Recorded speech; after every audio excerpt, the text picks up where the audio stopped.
White House's direct leadership to be working politically with what is our closest allies to try to push a political solution. We can't dictate that solution, but it's in every interest we've got to be doing whatever we can, and through persuasion, kind of convening, insisting, engaging the multilateral organizations to try to get a political solution. And I think your question is exactly the right one, and I'm hoping we're getting to where we need to be. Oh, yes, sorry. Hi. My name's Alice Labrie, and I'm a former U.S. Department of State Secretary. I recall management specialist now. I broached this last year for all of you who heard this last year. I came into service as a television producer and a writer, and I was always saying to my Foreign Service officers, you guys don't toot your horns enough, you're brilliant and blah, blah. And Secretary of State Clinton said last year that you had appointed as head of public diplomacy the former head of the Discovery Channel. Yes, indeed. And I'm extremely pleased to see that, and I'm glad that she's our Secretary of State, because now we get a lot more media attention. So I just wanted to put in a plug that we do use the media more and more to get the message out. I do take Colin Powell's recruitment pitch very, very seriously. And while we have our head of HR here, I'd like to make a pitch here and now that perhaps for future luncheons, we may invite someone from the media like Diane Sawyer to come and talk about the role of the media that's very important to the State Department and to international relations. So I'm glad I had a chance to pitch her publicly and to meet you. I'm glad you're on board. Thank you. Thank you. I'll just say in my office we have a 21st century statecraft group, and a large part of that group focuses on using new technologies for public diplomacy, but also for all of our goals. But part of it is definitely working through Twitter, working through all the new, the blogging, all the new connective media, so that it isn't just about getting our message out there, it's also about listening to others. It's letting them comment, letting them respond. And Judith McHale, Undersecretary McHale, has a fabulous strategic plan that she's worked up and she is now implementing, beginning with public diplomacy DASs in each of the regional bureaus, and a whole plan for really focusing not just on getting our message out there, but on engaging, building relationships in ways that let people communicate back to us, which also, of course, teaches us a lot about what we need to be communicating back to them. Yes? Hello. I'm Leon Weintraub, former Foreign Service, right now with University of Wisconsin Semester in Washington program. I wanted to ask you about your subject of mutual respect. I know particularly since 9/11, there's been a large expansion of Islamic studies program, Arabic studies programs, South Asian studies programs around the United States. I'd like to ask you what you can advise us about if there has been comparable expansions in Turkey, in Indonesia, in Saudi Arabia, in Jordan, in Pakistan, of centers of studies of American civilization, of European civilizations.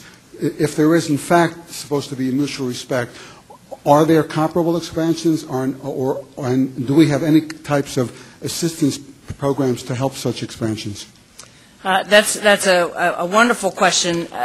The place that I have had most contact with that would answer that is the network of American universities, we always think about the American University in Cairo or the American University in Beirut, but there are actually 8 or 9 of them extending around the Middle East and into Central Asia. And we have actually been in touch with them in terms of building, strengthening them. And I don't know to what extent we're working specifically on American studies programs, but my experience from Princeton has been generally that most major universities do have American studies centers and programs. I think it's interesting, and I'll take the idea back again to actually do a survey of how many such centers there are. I would expect a lot in the Emirates because obviously they've been raising their profile, but I think it's interesting to see what other universities in the Middle East and maybe the broader Muslim world have those centers. Thank you. Thank you very much for being here today, Doctor. My name's Lou Riggio. I started off with State during the Kennedy administration and ended up as head of the commercial office in Sao Paulo during the Reagan administration. What I'd like to talk about has to do with the nuclear disarmament to which you referred earlier. When the president was in Japan late last year, the Japanese were disappointed because, among other things, they wanted him to visit Hiroshima and Nagasaki. And at the time, I was contacted by a person close to the Japanese Democratic Party, the new party that's in power, asking me to get in touch with the White House and do this and that and so forth in order to have the president visit. However, I said he's only going to be there a couple of days. It seems to me that's very difficult. But in any event, the Japanese government should be making the approach. However, since then, many developments have occurred, all of them favorable with respect to nuclear disarmament. So now the question arises whether or not, since the 65th anniversary of the atomic bombings and the end of the war are imminent, if the president could visit Hiroshima and Nagasaki in August this year, along with Ban Ki-moon, who happens to be there. He announced he was going to visit there recently, in order perhaps to wrap up, to the extent possible, the nuclear negotiations. That is, invite the various parties under the aegis of the Japanese government, President Obama, and perhaps the UN, to seat everybody there and to see what they're going to say, given the presence of Hiroshima and Nagasaki and all of the history.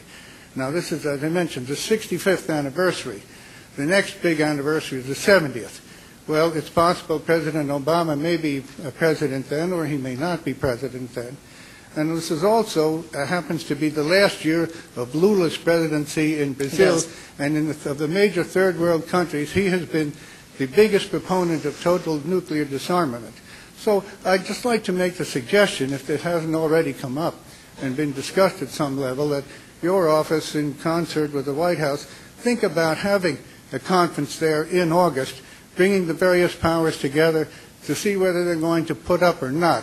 And those countries that don't want to attend or don't want to sign on to any kind of agreement or protocol, well, they would be noticed publicly. Thank you very much. Thank you. Duly noted. I will take that back. I'm Dana Marshall, a retired Foreign Service officer. And back in the 90s, did a lot of diplomacy while I was attached to a White House office with China. You mentioned in a couple of weeks the strategic and economic dialogue, very important one this time for sure.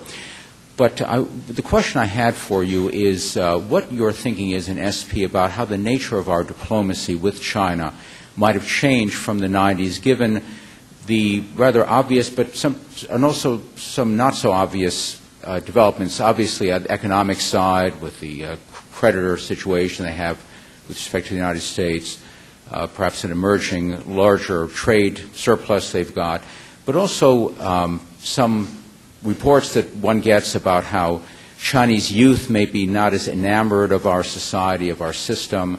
Obviously, Chinese leadership looking at the United States differently, perhaps some lessons from the President's visit there late last year.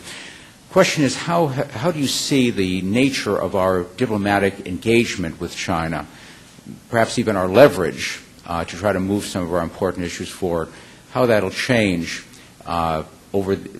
starting with this next SNED and moving forward with them? So I certainly think it has changed.